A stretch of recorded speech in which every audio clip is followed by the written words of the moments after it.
A história sempre fez parte da humanidade, da antiguidade até os tempos atuais, muita coisa de se contar e de se entender, porque sem conhecer o passado, a gente não tem nem chance de pensar no futuro. Professor, professor Chico, fala para mim, o que vem a ser ensinar história e o que é história na sua concepção geral? Bom, a história ela é uma ciência, né, que estuda o passado da humanidade. E eu sempre falo para os alunos que ela é uma ciência muito importante porque ela permite a gente a conhecer o presente, né? Então, sem conhecer a origem das coisas que a gente vive no presente, é como se a gente não tivesse memórias, não tivesse passado. Por isso que ela é uma ciência tão interessante. No decorrer das aulas, o professor ensina a história de que forma? Existe assim um cronograma? Vocês vão começar pela história até chegar nos dias atuais? O que se ensina, na verdade, quando vai se estruturar uma aula? Bom, geralmente o ensino de história, ele é ensinado de maneira cronológica. Então, a gente volta lá no passado, nos primórdios mesmos da humanidade, né? Desde os nossos antepassados, e a gente vai seguindo a linha do tempo, passando pela pré-história, Idade Antiga, e caminhando até chegar na Idade Contemporânea. Agora, quando o professor começa uma aula, o professor ilustra essa aula. No caso da pré-história ou qualquer outro tipo de momento histórico, o professor ilustra de que forma? Com imagens e até hoje em dia com a inteligência artificial e tantas outras ferramentas. Quais são as ferramentas de ensino usadas em história? Hoje em dia, a gente tem uma infinidade de ferramentas, principalmente ferramentas digitais, que permitem visualizar, né? Mas quando eu estava começando a carreira e a gente ainda não tinha esses recursos tão disponíveis em todas as escolas, a ideia era trabalhar um pouco com a imaginação mesmo, né? Era descrever, fazer com que eles tentassem imaginar como que era viver, por exemplo, na pré-história. As dificuldades que o homem passava, a falta de recursos e assim, como que a necessidade fez com que ele fosse inventando as ferramentas que ele precisava no seu dia a dia, para facilitar. O que a gente pode esperar de hoje em dia da história moderna, da história atualizada? A gente tem um contexto histórico bastante, talvez, conflitante aí, né? Entre nações, entre jogo de poder. Tudo isso também entra no momento que o professor ilustra ou fala sobre o momento histórico? Sim, eu gosto muito de fazer essas relações entre o presente e o passado. Então, por exemplo, acontecimentos que estão ocorrendo hoje, eu procuro fazer com que os alunos entendam a origem daquilo. Entendeu? Então, a partir de um conflito que está ocorrendo no dia de hoje, vamos buscar lá atrás, da onde que surgiu isso? Por quê? Os fatos históricos, eles não acontecem do nada, né? Não é um país que fala assim, não fui com a cara daquele outro, vou atacar. Não, tudo tem a sua origem. E é importante que ele tenha essa noção para se interessar cada vez mais pela ciência histórica, né? Agora, uma pessoa sem história é a mesma coisa de uma pessoa sem memória. E muitas vezes tem aqueles chavões, né? Um povo sem memória é fadado ao fracasso. Então, poderíamos dizer, professor, poderíamos afirmar que um povo sem história também está fadado ao fracasso? Sim, com certeza. A história ela serve muito para criar também uma identidade de um povo, né? Então, a partir do momento que você simplesmente ignora o passado, ignora as origens, é como se você estivesse ignorando a própria memória e a sua própria identidade. Afinal, o que forma a identidade do indivíduo é o seu passado.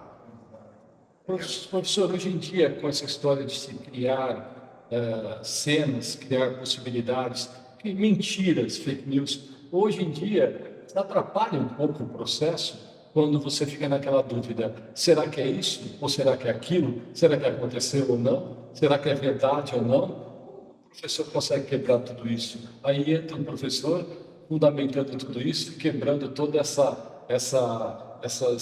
vertentes negativas, né, vamos chamar assim, de um processo de comunicação não verdadeiro.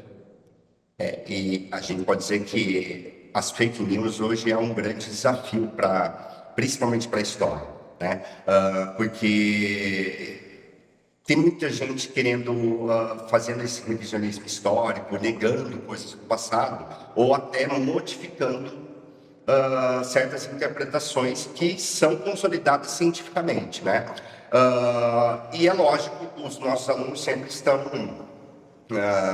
como se diz, propensos a cair nessas fake news. Então, a ideia é procurar desmistificar. Uma das coisas que eu falo para eles: sempre desconfiem, entendeu? Sempre desconfiem de qualquer notícia que vocês ouçam, etc. E procurem depois informação. Procurem. A gente, da mesma forma que a gente é bombardeado o tempo todo com fake news, hoje a gente está vivendo a era da informação. Então, assim, a informação ela pode estar na ponta dos dedos. É só ele fazer uma pesquisa, etc., para ele conseguir comprovar se aquilo realmente é um fato ou é um fake, né? Agora, falando de história, o professor também tem a sua. Conta um pouquinho da sua trajetória até chegar aqui nesse momento, está sendo traduzido, né, enquanto um professor aplicado, dedicado. Conta um pouquinho como tudo começou. Bom, eu também eu vim de escola pública, né? E desde a época em que eu já fazia o ensino médio, que na época era o colegial, né? Eu sempre me interessei pelas humanidades. Então, alguma coisa eu já sabia que, pelo menos a área de ensino, eu já sabia o que eu gostava. Sempre fui muito, gostei muito de arte, política, cultura, né? E aí, quando eu terminei o ensino médio, eu resolvi ir para essa história. Eu era apaixonado por entender o passado, né? Gostava muito de alguns períodos, propriamente dito. Naquela época, era muita fantasia, né? Eu vi um filme, por exemplo, de fantasia, falava, Idade Média, que legal, né? E aí, logicamente, isso foi gerando um interesse e isso fez com que eu optasse pela história.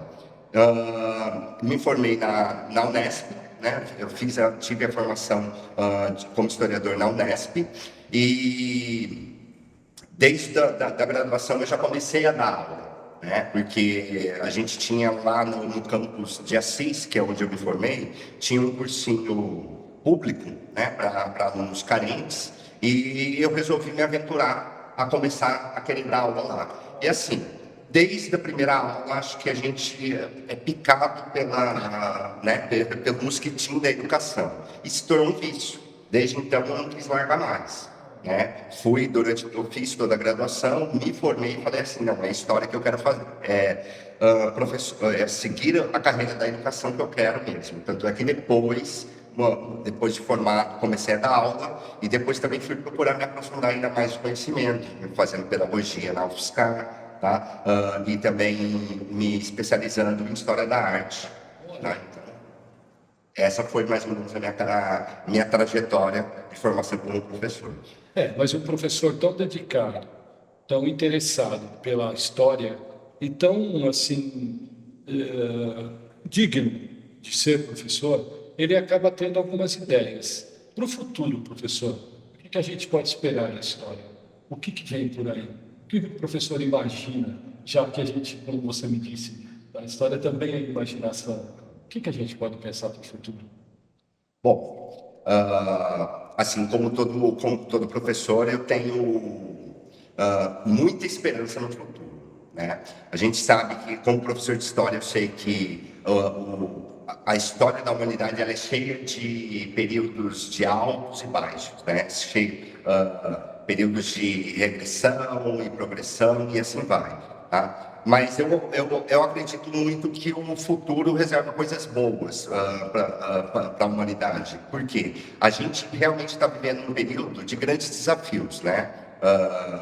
A humanidade chegou a um ponto ali que ela precisa parar e refletir sobre o que ela fez até agora com o mundo, tá? E tentar projetar um mundo melhor.